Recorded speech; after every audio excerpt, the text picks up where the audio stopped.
Hi guys, welcome. No, that's shocking. Hi guys. Hi guys, welcome to my video. It's about questions. Fuck off, I don't know what else to say.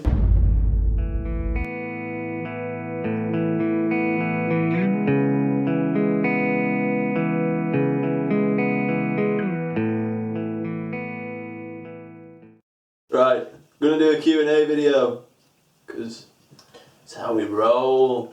Some of us are excited about it, some of us aren't. I'm less than excited about this. We've had a weekend of recording another video which should be up in, well, I don't know when I'm putting this one up, so it's either up or it's not, so 50-50. Recording's been going alright, we're learning the sound, but I've actually recorded my drums, so I've learned it. So, Scott's joining me again, and I've had quite a lot of questions on social media, so I thought it'd be quite good if we did a video, just a Q&A basically. Yeah. I'm not that excited about it, to be honest. But let's see what the questions are, see how it goes. Yeah, some of them are applicable for Scott, some of them are just aimed at me because it's via my channel. So I've got them on my phone and we're just going to power through them and try and give some pretty interesting answers. Still going to have my input even on the ones that are only aimed at him. He is, because it's all about him. It's all about me, the me show. He's a guitarist, look at me, clink clink, I'm special. I'm the pretty one.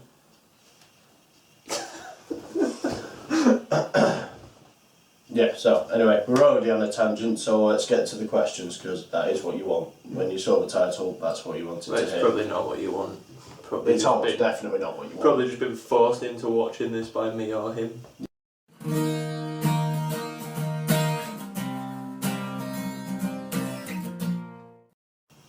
I feel like this question's as if I'm dead. Obviously I wouldn't be answering it if I was dead, but what was my fondest memory as a musician? Thinking that I'm dead. Are you dead, mate? Yeah, a little bit. Awesome, have some beer. My fondest memory as a musician, I honestly think it's when I get free, it sounds shocking, but when I get free shirts through the post from either Piesty or Pearl, I think that's really cool because they've acknowledged me as a musician, whether it be on YouTube, well obviously YouTube because I'm not doing anything else, but I think that's really, really good. And it makes me feel good because they don't tell you, it just arrives and it's like, what's this? And you see it's a t-shirt, I think it's really cool. Yeah. Other than that, every time you really do nail a drum cover, in my situation, you just feel fantastic. It's a really good buzz. You feel accomplished. Yeah. My fondest memory as a musician would have to be when we were playing with the band and we were playing gigs. There's obviously the whole cliche thing of seeing somebody sing a song that you wrote and blah blah blah, but that's a bit of a cliche. I just said cliche twice in the space of like I wouldn't worry 20 about it, seconds. it's probably gone by now. Yeah, probably. But when we were playing with the band, Adam Hardesty, shout out to Adam Hardesty if you're watching, not seen you for ages, man. It's gonna catch up. But he made up a little dance routine to one of our songs, and there was one particular academy gig where he got so many people doing the dance routine, and it was fucking hilarious. It was a reggae one that you did, wasn't it? It was Downtown Shuffle, it was called. Yeah. You can see our material at www.myspace.com. Oh yeah. Click on that. We'll just put it there, I don't need the URL. No, it's there. Well, you do, but... Alright. So, yeah, that's my fondest memory. And playing live in general. I've never had the pleasure of playing live. I've only ever recorded drums for an acoustic album in a studio in Manchester, so I suppose that's up there, but it wasn't really what I wanted to do, as you'll know my style. That really isn't it, so...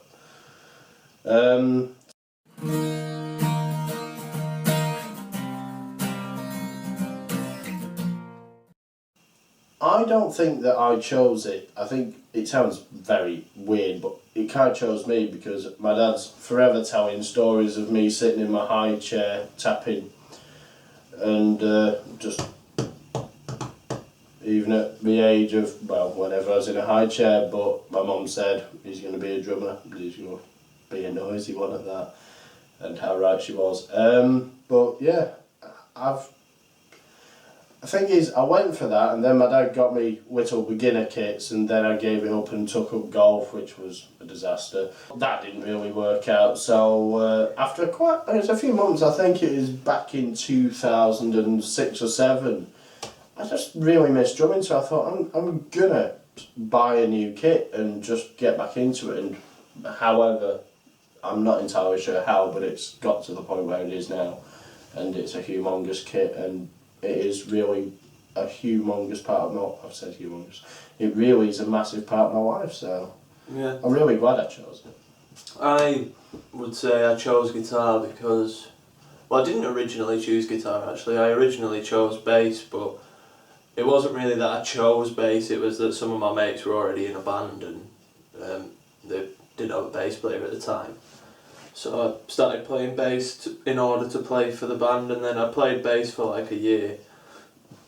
Got a bass for the Christmas I was 14, and then just decided over that year, like from messing with my friends' guitars, 6-string guitars, I just decided that was more suited to me, and then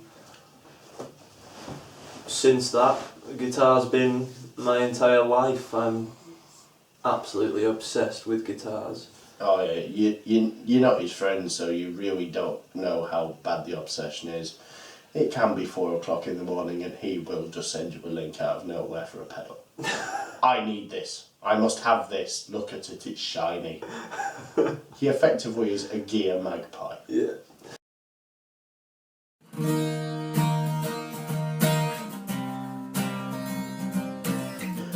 That is a good question. Now I don't know whether this is music specific or just generally, but actually you answer one first. It's a good question, but it's a hard question. For me, can I have more than one answer? I'm going to be a bit cheeky and have more than one answer. No, it says who is your biggest? Yeah, so it's got to be your number one biggest inspiration, hasn't it? So, who would be my biggest inspiration?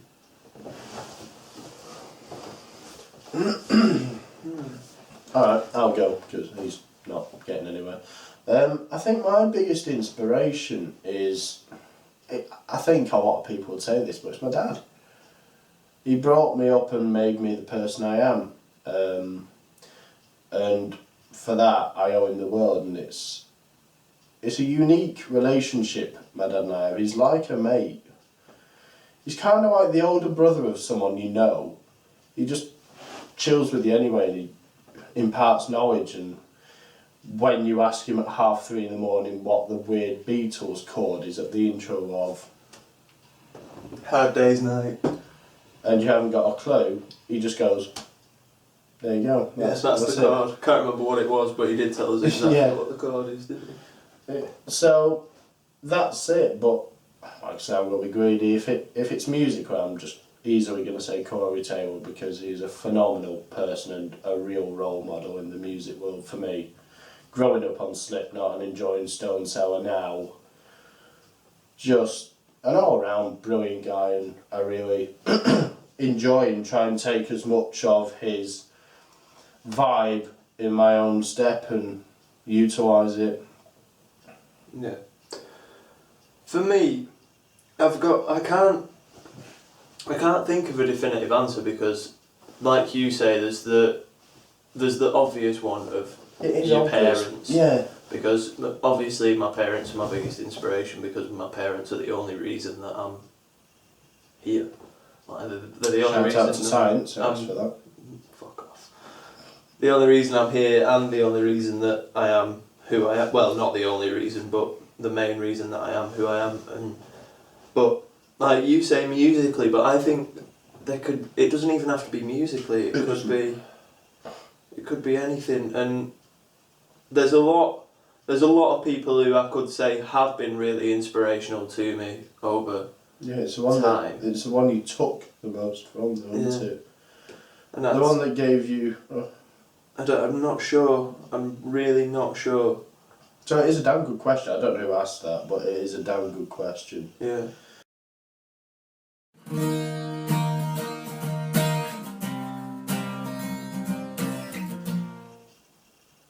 honestly, we can kind of answer this together. We think of how we would want to hear music and what other people want and what's niche and what's not out there, but not going too far into the void of no one's going to be interested. Yeah. We try and make good sounds that people are going to enjoy. We make what we want to hear. Yeah. If we didn't like the music, we sure as hell wouldn't play it. Yeah. What do you think of? I'd say I think about things that have made me angry.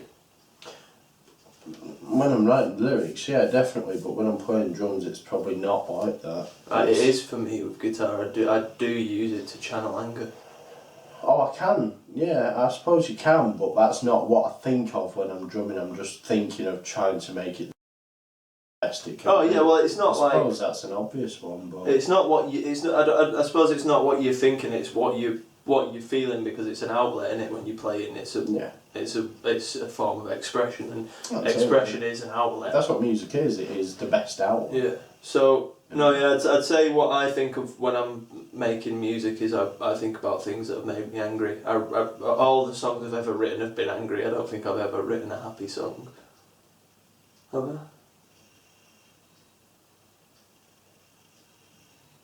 No.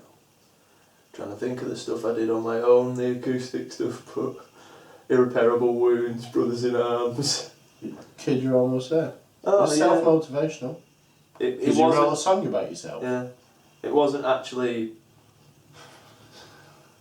You fucking dick.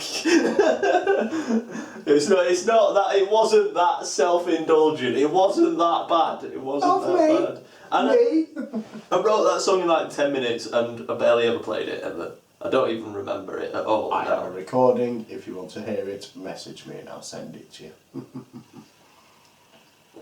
Don't message him.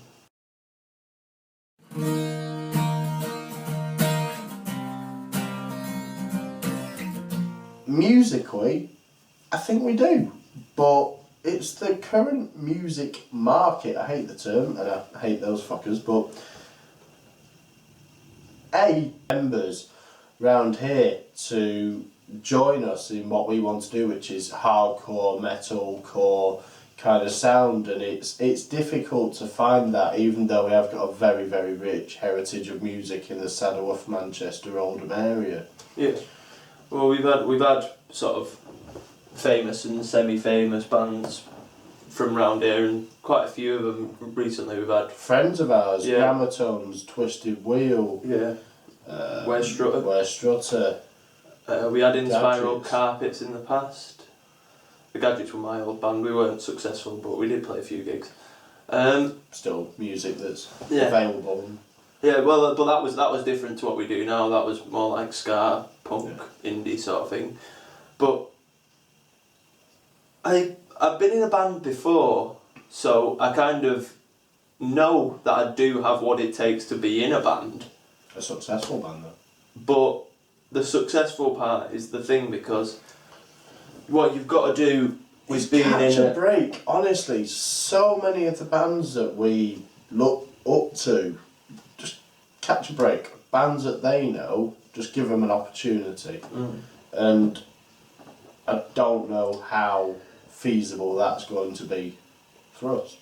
I don't know. It's we're not looking for a gift. We want to do it ourselves, but if it just happens that often, it's... I mean, how things are, you can self-promote nowadays. You don't need that break really anymore. You can just plug yourself to fuck. But the other thing you have to consider is the rigour of being in a band and touring. You can't have a normal life if you're in a touring band. No, it completely turns it upside down. And because you live on the road, don't you? You live on a bus,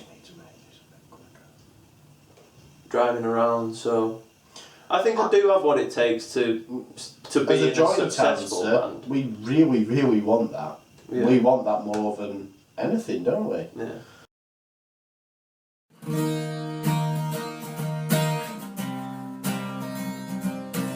Are you imaginative? Am I imaginative?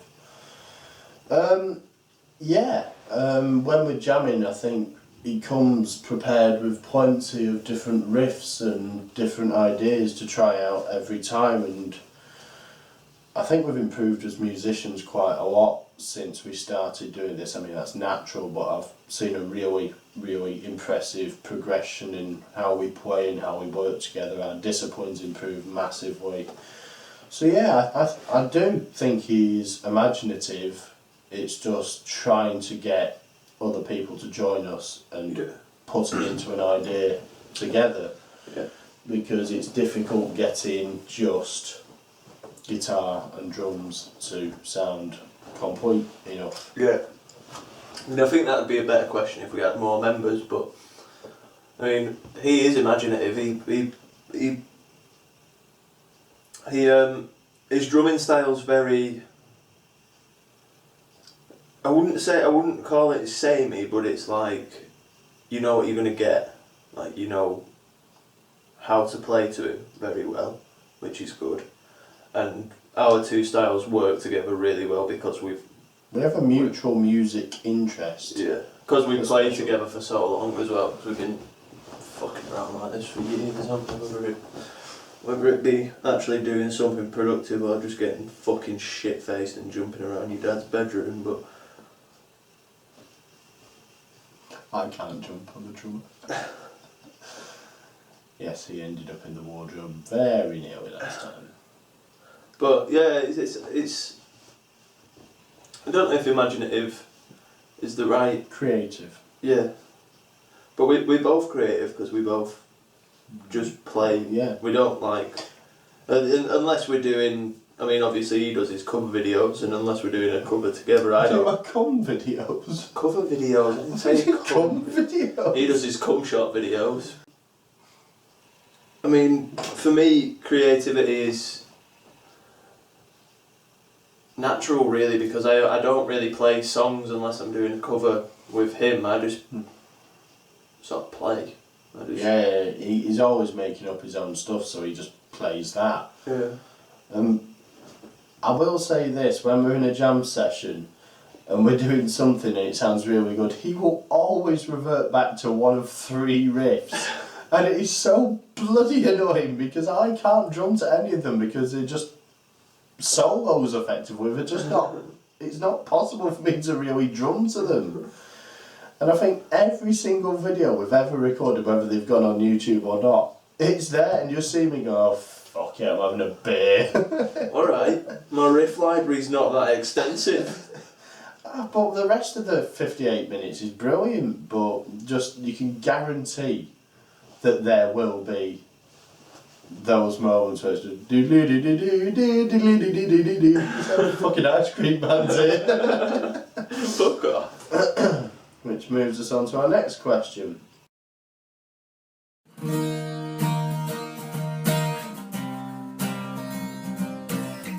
What gives me confidence? I tell you what has recently given me a lot of confidence. How good I've got my kit to sound. Because if you're playing and you've got a horrendous sounding, you think it sounds bad, therefore you don't have any confidence to play. But if you think it's going to sound really, really good, you can play whatever you want and it just gives you that vibe. Well, that was a problem I had today when I was learning that next cover. Don't know if I should let on what it is. We shan't. But when I was learning the next cover we're doing today, it's fucking hard, and I was not very confident about sitting in your dad's room playing it because I knew that it sounded shit, and when it sounds shit you're worried about playing it because where I was playing, you can hear it, your dad can hear it, Alistair can hear it, your fucking neighbours can hear it, and I'm sitting there making my guitar sound like I'm choking a cat, and it just wasn't a very good thing to do, but literally hours later, it sounded fantastic. Yeah, but that's what you have to do. We were talking about it before, weren't we? It's perseverance. But I think I agree. I agree completely that what gives me confidence is having good tone. I love good tone. There's no excuse to sound bad. Well, there is, I suppose, if you don't have money. But I don't have money anyway. I just spend money that I shouldn't spend on gear. So. And holidays. And other recreational materials. Next question, and Christ almighty, I kind of knew this question was coming, I really did. How many times have you dropped a stick or a plectrum? Well, a short answer, Fucking thousands. thousands of times. If you've ever watched my videos, you'll see that I've cut it obviously so it works, but good God, there is hours upon hours upon hours of just sticks going that way. I've been hit in the face with a stick many a time. Should probably wear safety goggles when you're playing with him in case you get splinters in your fucking eyes. Thank you. I've been on stage once with a single plectrum and I dropped it.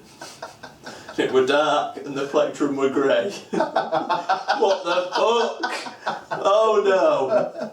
This has gone quite badly wrong. Mid-set I had to bend down and search for my plectrum on the floor. I missed that one, but I wish I'd seen it. Oh shit!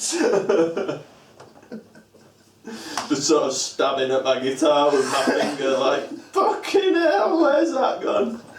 No, yeah, hundreds and thousands of times.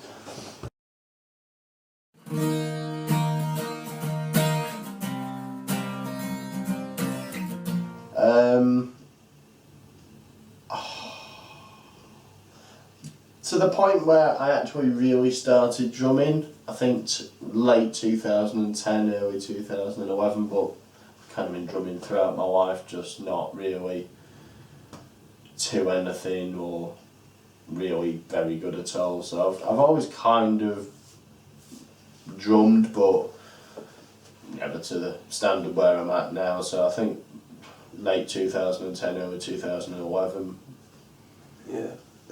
Well, I started playing bass when I was 14 and then I moved on to guitar when I was 15, which would make it 6.5 years I've been playing guitar, and I played bass for a year on top of that. But there have been points in time when I've kind of lost interest, or well, I wouldn't say lost interest, more so that Just didn't feel. I haven't really had the time or the inclination to play. I mean, that happens every week for me. I'll drum once and then maybe miss a week of drumming, and everyone says, oh, you should drum every day. No, sometimes I don't want to, and it is a bit of a faff setting everything up, and sometimes my dad's room's not available and it is a bit intrusive to everyone else, me just going up and making an absolute din. So sometimes you've just got to... What I really want is a practice pad where I can just practice rhythms and timing and things, or something like that, but yeah. Yeah, I mean, I've lived in a shared house now for 3 years, so obviously it's not always ideal for me to be making a racket. You've been bollocked. Oh yeah, I've clashed with certain people. There was a particular incident. I'm not going to talk about that incident on video, but people who know me know about that incident and know how fucking dumb it was. But I make a lot of noise. It's just an unfortunate fact, and most of the housemates that I've had over time have been very accommodating and have been very supportive of me playing, so it's okay. But there has been points in time where basically you just can't be fucked. It's just like, can't be arsed today. Yeah, can't be bothered absolutely. playing. I don't have any inspiration, so I'm not going to bother. And sometimes you can just go up and think, oh, I'll play around and end up making some of the best stuff you've ever done. It's weird. It really Sometimes is. you're just too stoned. That is also possible if you are him. I like this question because it is very applicable.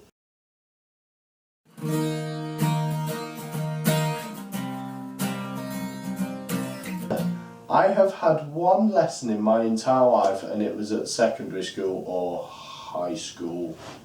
I don't know where you're watching it. 7th, 8th, 9th grade, I don't know however you do it, but I had one lesson, and the drum teacher or mentor was deaf. That's an excellent story there. It is. but he was deaf, and he said, so just show us what you can do. Now the thing is, this was a paid lesson. He did not tell us that he was deaf at the beginning. He told us at the end.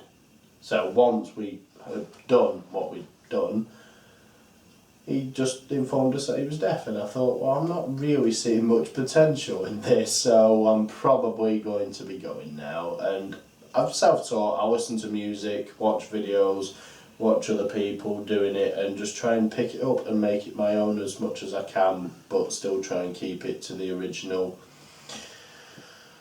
Yeah, I'm completely self-taught. I had about 5 bass lessons back in the day, but it was bullshit. We were at school as well, and it was just bollocks. Just weren't good, so stopped doing it because it was shit. Basically, the teacher were crap, and the lessons were crap, and I'm not one for taking direction very well from other people, so I've just kind of got hold of a guitar and.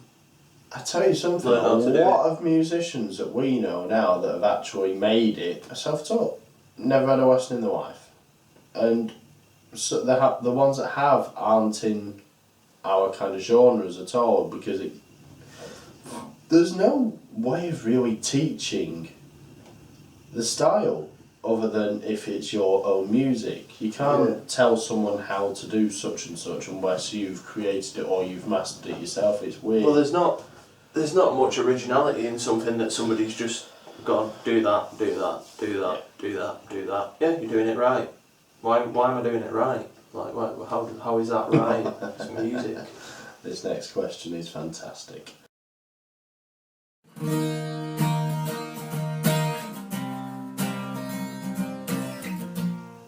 Tobin.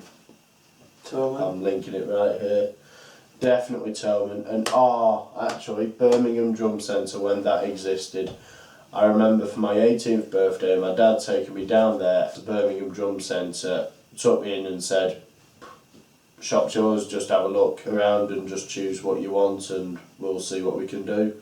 So, for the first setup I had, the first kit I had for my 18th was completely what I wanted, and kudos to the guys at Birmingham Drum Centre when that actually was a shop.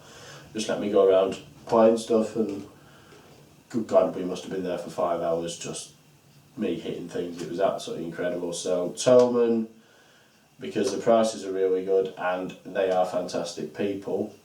Birmingham Drum Centre, and probably Dawson's, just because it's fun. It's all guitars and other stuff really, but it's such a fun place to be. Yeah, Dawson's is good to look around. Yeah. But it's fucking expensive, so. I'd really like to go to Anderton's as well, but yeah, Guildford, I would like to go to Anderton's, but Surrey, miles away. Yeah. But I don't buy my gear from shops, really. In fact, ever. I buy pretty much everything I have second hand. No, I know exactly what I'm looking for. eBay, I suppose we could include as well. Massive. eBay's a massive help if you're into music gear, because I mean I've got probably my favourite pedal on my board is an MXR carbon copy analog delay. Beautiful pedal. Such a nice to look at or to hear, beautiful. Wonderful. And they're 135 quid new from shops, and I managed to get mine off eBay, imported from Turkey, which is a weird place to be importing Turkey, a massively renowned musical country. Yeah, but imported from Turkey for £85, including delivery and import fees, which is damn good. A 50 quid knock off a £135 price. So excellent. But yeah, eBay and second hand, because Gumtree's quite good. Yeah, but Gumtree, it's not got very much. It's not got that much listed on it. Gumtree can be good but again, you need to know what you're looking for. If you're just starting out and you're wanting to buy some good gear, then you probably do have to go to a shop and have a look in the shop. But if you know forums are good because they will give you a lot of advice on what's tried and tried and tested. Shut up. They'll give you a lot of advice on what's tried and tested. I can't do that. Yeah. Second-hand stuff for guitar people, it's the way to go. And drums, Save cymbals. yourself a lot of money. Cymbals, half the price, and depending on how you hit. You know, I bought a cymbal the other week that has actually not made it to a video because we had a jam session, very, very intoxicated, and I ended up just beating it to death. It already had a tiny little hair wine crack, and by the time I finished it was very nearly two things. So from a nice 15-inch fast crash, it's turned into absolute